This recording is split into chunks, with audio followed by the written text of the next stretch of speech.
Pangilinan, nagmukhang tanga kay Marcoleta. Naku po, dito ho sa nangyaring debate ho sa Senado, nagkaroon ho ng matinding pagtatalo ho itong si Marcoleta at saka itong si Pangilinan.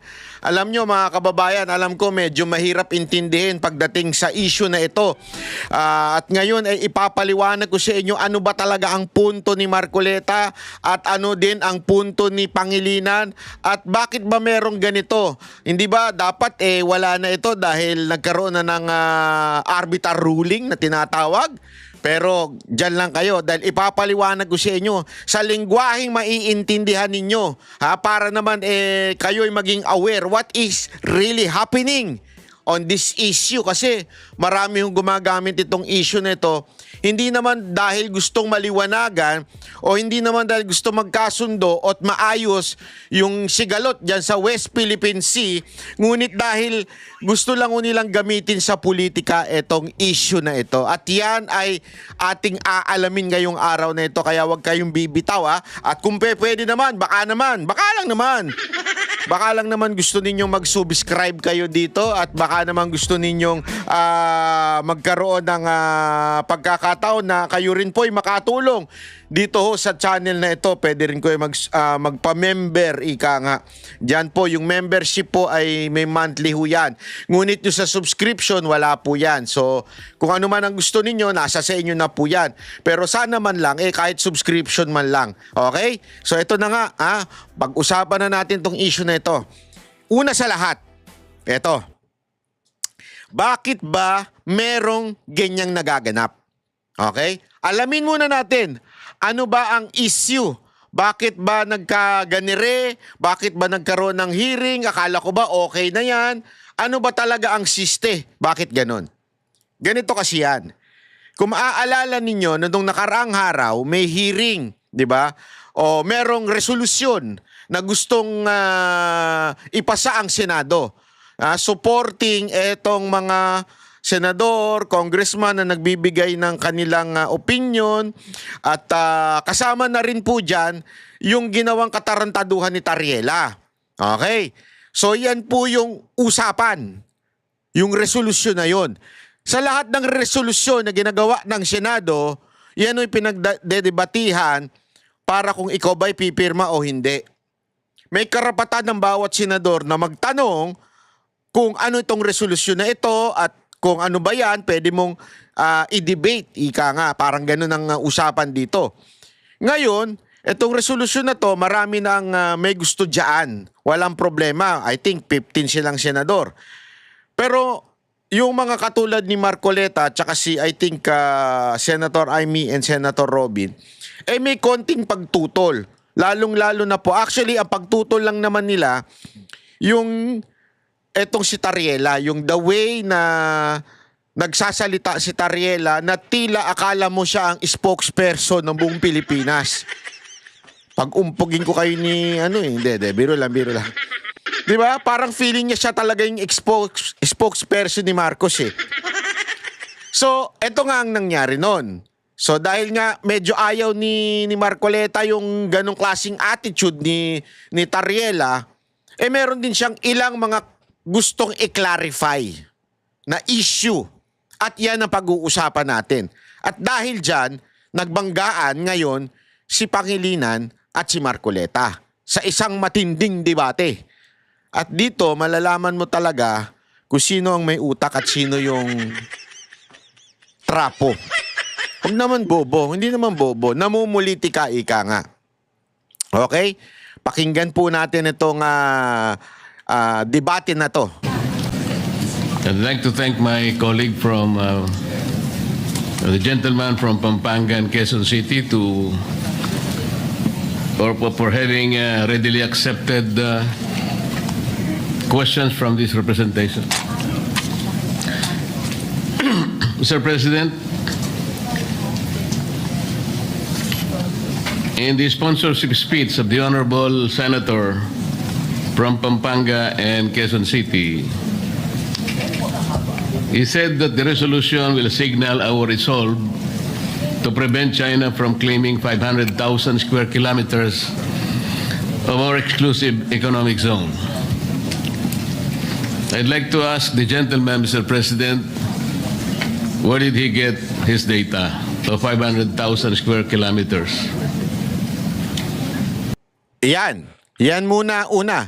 Saan mo nakuha yung data mo na sinasabi mong 500 plus ang layo na atin? Ayan ang unang tinatanong ni Marcoleta. Tingnan ninyo ha. Yes, Mr. President, the data was taken from the computations based on the Philippines 200 nautical miles exclusive economic zone, Mr. President, and juxtaposed with the claim of the of China in the 10-dash line, wherein about 90% of the West Philippine Sea, South China Sea is being claimed by them. Doon pa lang po, ang labo na ng sagot niya. Ulitin natin ha. Para mas maintindihan ninyo. Iuulit natin. Ito ang tanong. Bakit yung sagot mo ang labo? From the gentleman from Pampanga and Quezon City to for having readily accepted questions from this representation. Mr. President, in the sponsorship speech of the Honorable Senator from Pampanga and Quezon City,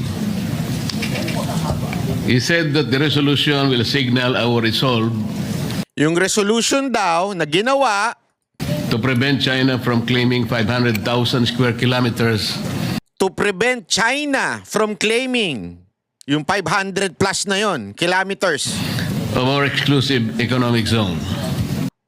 doon sa EEZ. Question. First and foremost, ano ba yung putang ng EEZ na yan? Kasi totoo naman eh. Ano ba kasi yan? Ano ba yung EEZ na yan? Oh, Exclusive Economic Zone. Ibig sabihin, eksklusibong zonang pang-ekonomiya. Ibig sabihin yan, bahagi ng dagat na 200 nautical miles mula sa baybayin kung saan ang Pilipinas lang ang may karapatan, mangisda, magmina ng langis at gas at gumamit ng likas na yaman. Ulitin ko ha, etong EEZ na to, hindi ito pag-aari ng lupa, pero pagmamay-ari ng yaman. Walang may-ari ng dagat. Tandaan nyo ho yan. Diyos lang ang may-ari niyan. Ang pagmamay-ari lamang dyan ay yung yamang dagat tulad ng isda, magmina ka ng langis at gumamit ng likas na yaman. Diba? Parang fish pond. Hindi mo pag-aari ang tubig at yung dagat, pero ikaw lang ang pwedeng manghuli ng isda roon. Kung yung isda lumipat sa kabila, hindi na sa'yo yun. Okay? Dinawin lang natin para mas maintindihan natin. Oh, sinasabi niya dito, saan mo nakuha yung 500 plus na yun? I'd like to ask the gentleman, Mr. President, where did he get his data of 500,000 square kilometers? 500 square kilometer. 500 square kilometer. Saan mo nakuha yan? Yes, Mr. President, the data was taken from the computations based on the Philippines 200 nautical miles exclusive economic zone, Mr. President. So nakuha daw niya doon sa 200 nautical miles na EEZ. Okay? And juxtaposed with the claim of the of China in the 10-dash. Which oppose the claim of China yung 1-dash line. Kasi ano ba itong 1-dash line na ito? Linawin din naman natin. Kasi alam nyo, merong tinatawag ang China na 9-dash line. Ano ito? Guhit na inaangkin ng China sa halos buong dagat. Inaangkin ng China. 9-dash line. Gumuhit ang China. Ito, akin to. Yun ang sinabi ng China. No? Ibig sabihin nun, isang sariling guhit lang ng China na walang basihan sa batas. Ayon sa ruling, walang legal na bisa.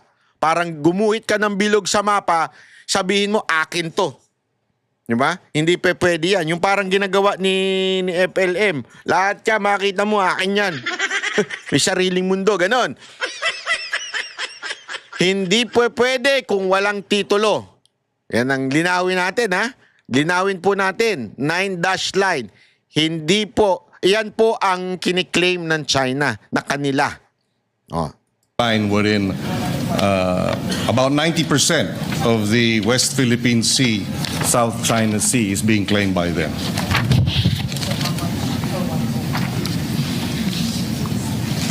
Mr. President, is the gentleman aware that there is a post from the National Security Council of the Philippines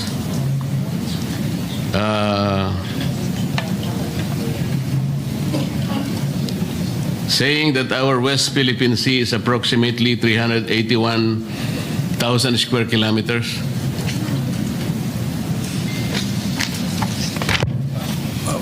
300,000 square kilometers, Mr. President. Are they referring to our exclusive economic zone or our territorial sea or? Ito problema kay Kiko. Hindi niya alam yung pinagsasabi niya. Tinatanong siya, alam mo ba na may ganito? Sabi ni Marcoleta. Saan ba yung ganyan? Ito ba dito malalaman mo na medyo nagmukha na hong tanga dito si Pangilinan kasi hindi niya alam yung batas. Ito yung mga batas na kino-quote ni Marcoleta. Batas natin to, ha? May we be clarified? Our exclusive economic zone with respect to the West Philippine Sea, Mr. President. Mr. President, I'd like to clarify. I'd like to be clarified rather, because the data that was provided us by the advisors to the Philippine delegation to the to the Hague, the International Arbitral Tribunal, provided the amount of approximately about 500,000 square kilometers. So, dito, kitang-kita nyo naman, provided lang daw. Ito lang ang parang binigay lang sa amin nito nung yung korte na yon. Ano ba yung tawag doon sa korte na yon? Linawin naman natin yan. Para mas maintindihan po natin yung arbitral tribunal o yung arbitration. Ito yung pandaigdigang hukuman para sa alitan. Pag may nag-aaway, merong isang neutral na korte na nagdidesisyon na kung paano magkakasundo ang dalawang bansa. Yan yung tinatawag na Permanent Court of Arbitration. Halimbawa, yung sa inyo, yung sa mga barangay ninyo. 'Di ba? Kapag walang kasundo, korte ang punta. So dahil nga sa nagtatalo tayo, nagpunta din tayo doon. At sabi nito, ang nag-provide daw nung 500,000 ay yung Permanent Court of Arbitration o yung Arbitral Tribunal. So we will have to clarify that, we would like to be clarified, Mr. President, as to the data. But having said that, assuming it. So ito, sabi niya, hindi ako sure Basta yun ang pero ika-clarify muna natin kasi hindi ako sure kung basta ika-clarify natin. So, dito pala makikita mo salita ka ng salita, hindi ka pa pala sigurado na tama yung data mo. Kasi remember, ang malinaw na pinupunto ni Marcoleta dito ay yung data. Data. Tama ba yung hawak nating data? Meron ba tayong data? Para pag nakipaglaban tayo, tama yung data natin. Dito, hindi makasagot ng diretso si Pangilinan. Kaya nga sabi niya, hindi, ang importante ito. 345,000 square kilometers. That is still double, pretty much, or almost more than, or close to double, our land mass. In other words, it is a huge amount of exclusive economic zone being claimed by China.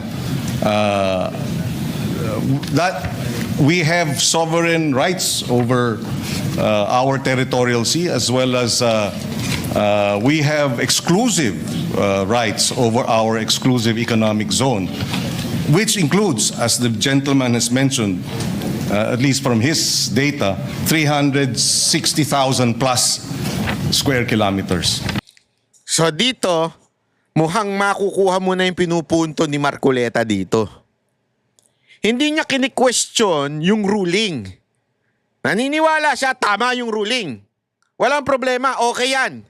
Panalo tayo dyan, atin yan. Ang tanong, dun ba sa ruling, nakasulat ba doon, alin yung simula noong tinatawag nating EEZ? Saan ba ito? Paano? Anong linya ito?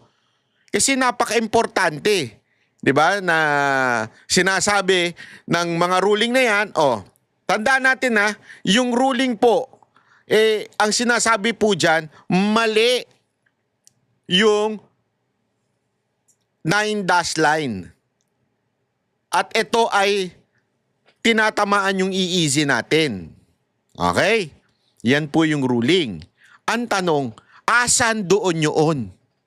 Yun yung pinupunto ni Marcoleta. Asaan ho? Hindi lang basta pwedeng, hindi, panalo tayo dyan. Basta panalo tayo. Asan yung kiklaim natin? Panalo tayo dyan. Yun na importante dyan, panalo tayo.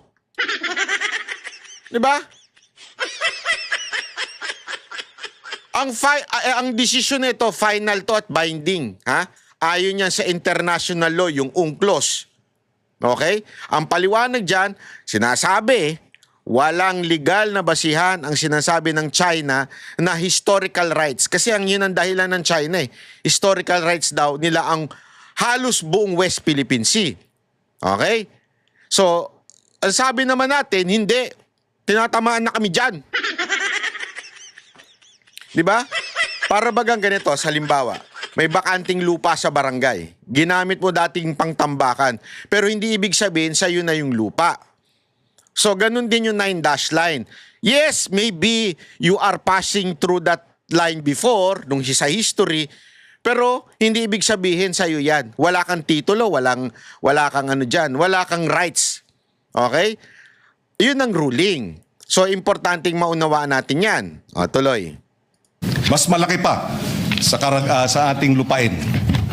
Kaya hindi maaari nating hayaan na lamang na aangkin. Kasama dyan yung mga mischief reef at saka yung shoal, Ayungin Shoal. Bahagi yan ng EEZ natin, yung exclusive economic zone.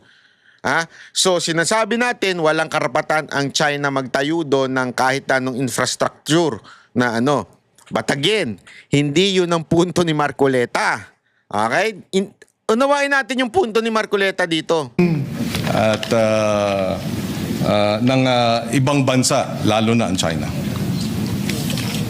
Mr. President, I'm making this clarification because I would like to believe that the resolution is particularly related to our claim in the South China Sea, part of which is now being called the West. Naririnig nyo sa background yung boses ni Pangilinan? Can you check? Alam mong walang alam eh. Alam mo yun? Alam mong walang alam yung mama. Philippine Sea.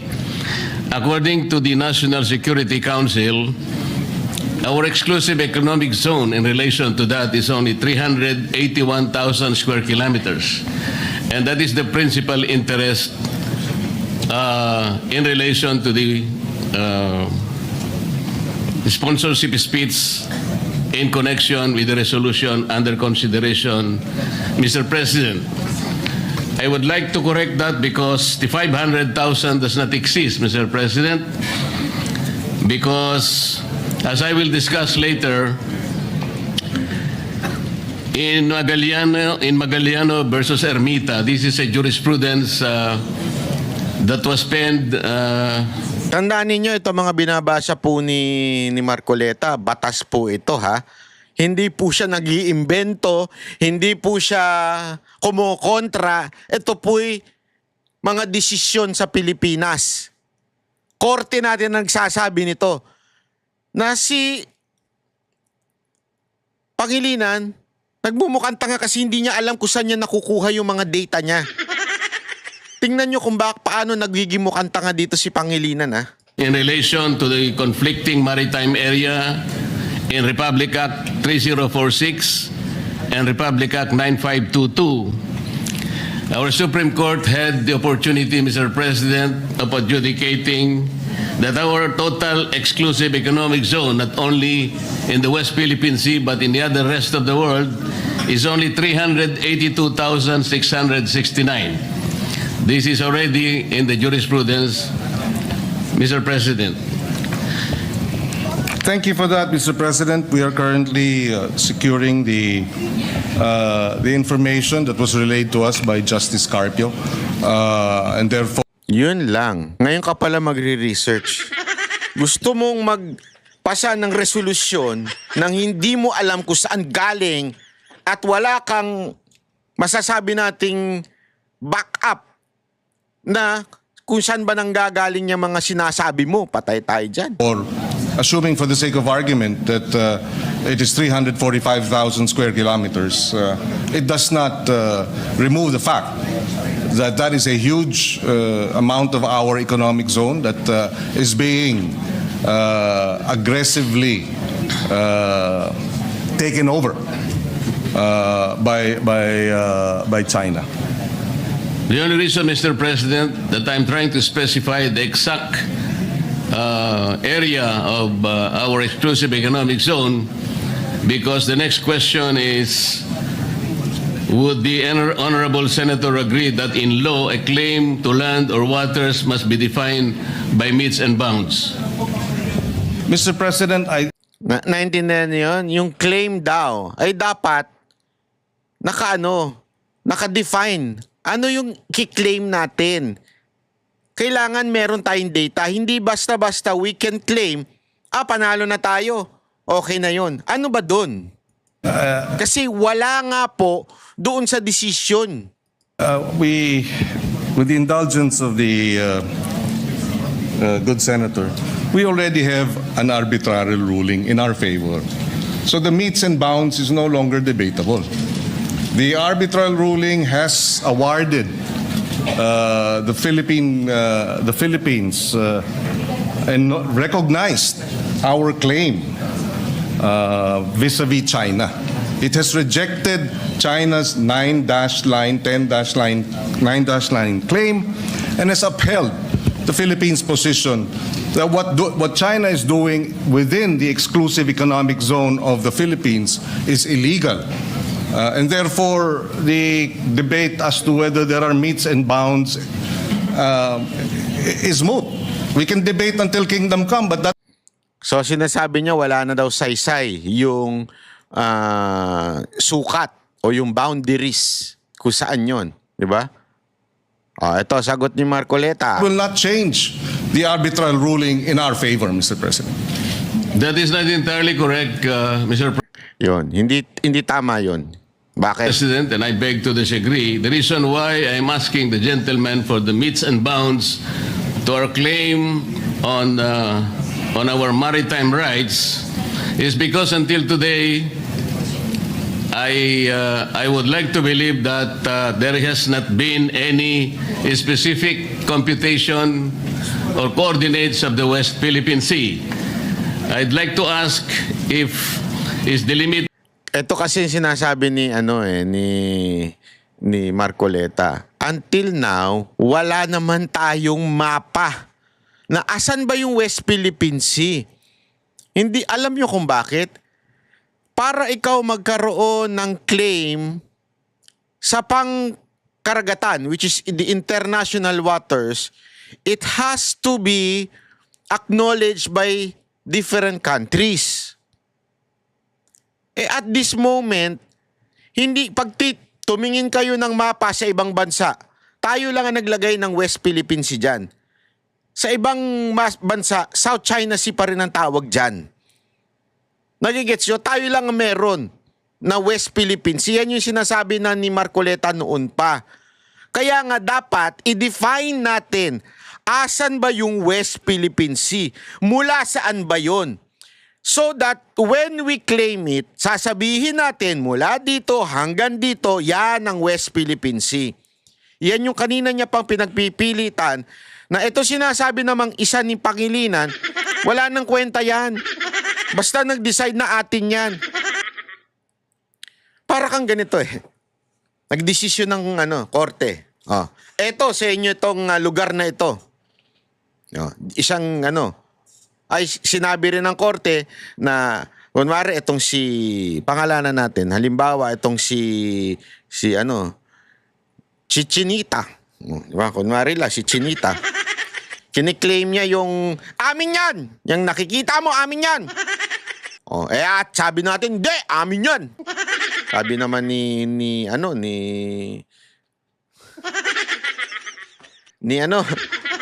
basta ano man magandang pangalan, si Maria Palad. Sabi niya, hindi, atin yan. Tapos tumakbo sila sa korte. Ang sabi ng korte, sandali lang.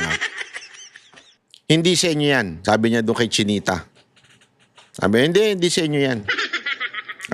Sa Pilipinas, yung EEC sa Pilipinas yun. Ito yung sa Pilipinas. Sinasabi niya. Pero, wala siyang binigay na exact na sukat. Asan yung atin? Ang sinasabi naman ngayon ni Pangilinan, pumasok yung kaibigan, si Pangilinan ng pangalan. Hindi na importante yung sukat. Basta kung ano yung matanaw ng mata mo, atin yan. Pumasok yung isang kaibigan na si Marcoleta. Hindi pa pwedeng ganun yun. Hindi porket may desisyon na yung korte, sasabihin na lang natin kung ano yung nakikita ng mata mo, atin yan. Kailangan magkaroon tayo ng eksaktong, alam mo yung nilalagay, yung ganon. Di ba? Hindi kasi pwedeng alam mo yung sa mga subdivision, di ba? Asan yung lugar mo? Lot 9, lot 10, block ganon. Di ba? Kaya nga may ganon Alam mo yung parang semento, may nakasulat doon, lot 9, block 10. Meron yung marka, ito ang sa inyo. Hindi mo pwedeng, hindi, basta dyan sa kanto. Sa atin yan, sa kanto. Ano yung sakop ng kanto na yon? Lagyan natin ng ganun. Yung iba, ginagawa, pag meron ng ganun, nilalagyan na nila ng gate. Para alam mo na kung asan yung sayo. Yan yung sinasabi ni Marcoleta. Oo, nagdesisyon yung korte na atin yung park na yan. Pero asan dyan? Lagyan natin ng ito, mula dito hanggang dito. Yun ang sinasabi ngayon ni Marcoleta. Of our exclusive economic zone is specifically the 200 nautical miles from our archipelagic baseline? Or is it provided under Administrative Order Number 29, the westernmost boundary of the Calayan Island Group? Ang tanong niya dito ang basis ba natin ng WPS, yung West Philippine Sea, ay 200 nautical miles? Yan ba ang basis natin? O yung Administrative Order Number 29? O yung Presidential Decree 5096? O yung Republic Act 9522? O yung Republic Act 12064? Alam mo? Dito? Nga na si Pangilinan dito. Parang walang alam. Tingnan ninyo As defined under Presidential Decree 5096? Or is it defined under Republic Act 9522 of 2009? Or Republic Act number 12064 of 2024? The question, Mr. President, is very significant because we would like to specifically determine the extent of our West Philippine Sea. Because if we are unable to do that, baka mahirapan po tayong ipagtanggol hanggang saan ang sa atin. So can we at least have an answer? Mr. President, hindi na natin kailangan ipagtanggol ang nasa atin. Napagpasahan na ng international... Tangin na talaga Alam mo, yung mga ganitong politiko, tong si Pangilinan, for optics lang yung gusto niya mangyari. Hindi na natin kailangan ipagtanggol dahil atin na yan. Oo nga, alam nga natin atin na yan. Hindi naman kumukontra si Marcoleta dyan. Ang tanong, asan yung sukat na yon? Ano ba susundin natin? Ito nga yung tinatanong niya eh. Ano ba susundin natin? Yung sinasabi ninyong 200 nautical miles? Ano? Yung ba? O yung Administrative Order number 29? O yung PD 5096? O yung Republic Act 9522? O yung Republic Act 12064? Alin doon? Di ba? Ang sagot ito, hindi na importante yon. Ang importante atin yan. Ang importante meron ng desisyon dyan. Hindi pa pwedeng ganoon. Kami ang boses ng masa, hindi natatakot. Katotohanan lang, di kami nalulunod. Walang bahid ng sismis, lahat ay totoo. Kahit sino ka pa, pag mali ka babanatan ka. Walang pinipiling kulay, wala kaming kinikilingan. Basta para sa bayan, kami lalaban. Pagdama palakpakan, pag mali banatan, di matitinag, di matatakot. Para sa bayan, tuloy ang sigaw. Sa harap ng kamera, walang halong takot. Mga baluktot, lahat kayo'y tutumba. Ang hustisya at totoo, yun lang ang mahalaga. Kahit sinong harang, di kami matitinag. Walang pinipiling kulay, wala kaming kinikilingan. Basta para sa bayan, kami lalaban. Pag tama palakpakan, pag mali banatan, di matitinag, di matatakot. Para sa bayan, tuloy ang sigaw. Kung nasa tama ka, ikaw ay aming kasama. Pero pag mali ka, handa ka na bang mabasag? Banateros kami, walang inuunan. Dahil bayan muna, bago ang sarili.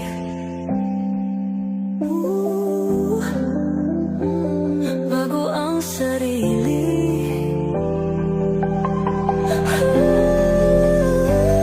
Pag tama palakpakan, pag mali banatan, banateros ang sigaw. Katotohanan ang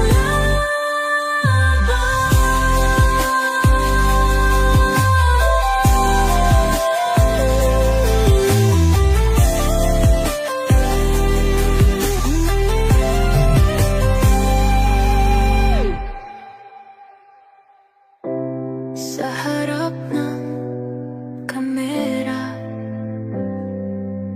walang